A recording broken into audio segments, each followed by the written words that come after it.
ठाकरे बंधूंच्या तिरंगा मोर्चाला काँग्रेसने आणि शरद पवारांच्या राष्ट्रवादीनेही पाठिंबा दिलाय। 26 जुलैच्या मोर्चामध्ये कोणत्याही पक्षाचा झेंडा नसेल, प्रत्येकाच्या हाती तिरंगा असेल असं आधीच ठाकरेंनी स्पष्ट केलं होतं।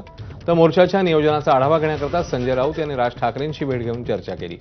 रविवारी होणाऱ्या मोर्चामध्ये एकाच मंचावर राज ठाकरे, उद्धव ठाकरे, काँग्रेसचे नेते आणि शरद पवारांच्या राष्ट्रवादीचे नेते देखील पाहायला मिळणार आहेत।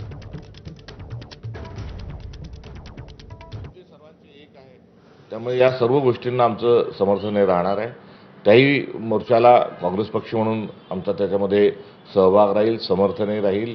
आपण बघितलं की काल वंचित बहुजन आघाडीचा जो बंद होता त्यामध्ये देखील आम्ही आमचा पाठिंबा दर्शवला होता।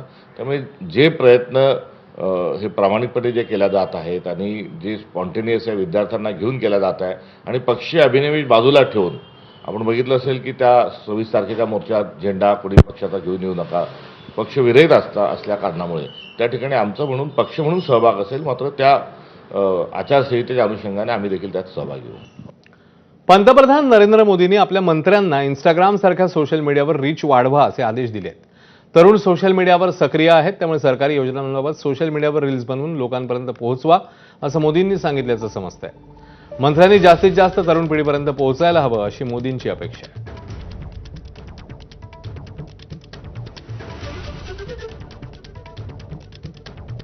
खासदार शाहू महाराजांनी दिल्लीतल्या जंतर मंतरवर सीजेपी आंदोलनाला भेट दिली।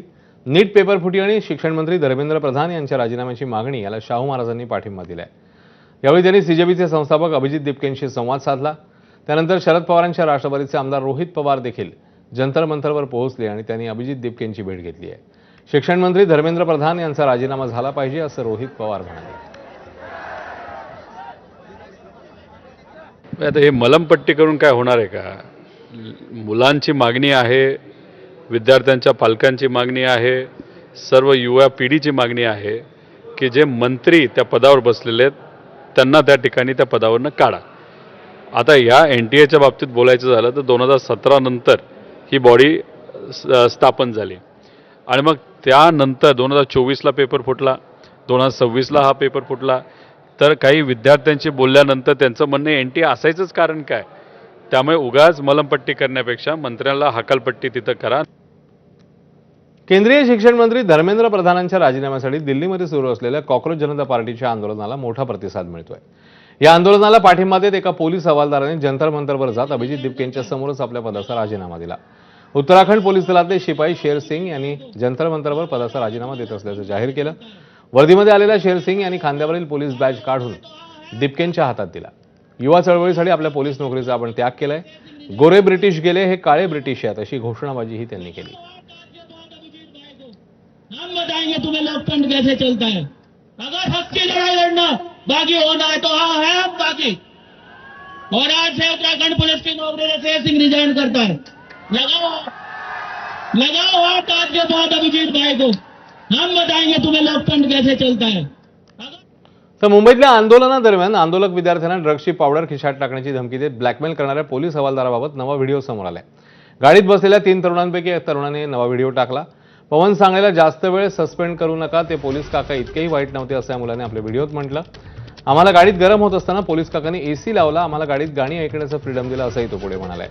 तर गणपतीच्या काळात मुंबई पोलिसांची मोठी मदत होते, त्यामुळे त्यांच्यावर जास्त वेळा कारवाई करू नका असे मत या मुलाने व्यक्त केलंय।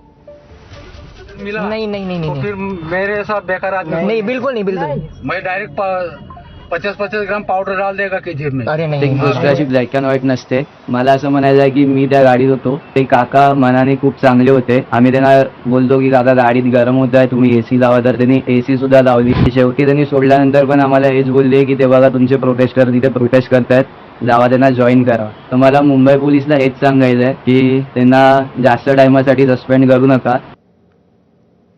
सार्वजनिक परीक्षा गैरप्रकारांच्या तपासाकरता दिल्ली पोलिसांची विशेष टास्क फोर्सची स्थापना। आरोपींवर लवकर कारवाई करण्यासाठी STF जलद गतीने तपास करणार। या घडीची मोठी अपडेट आहे। सार्वजनिक परीक्षा गैरप्रकारांच्या तपासाकरता आता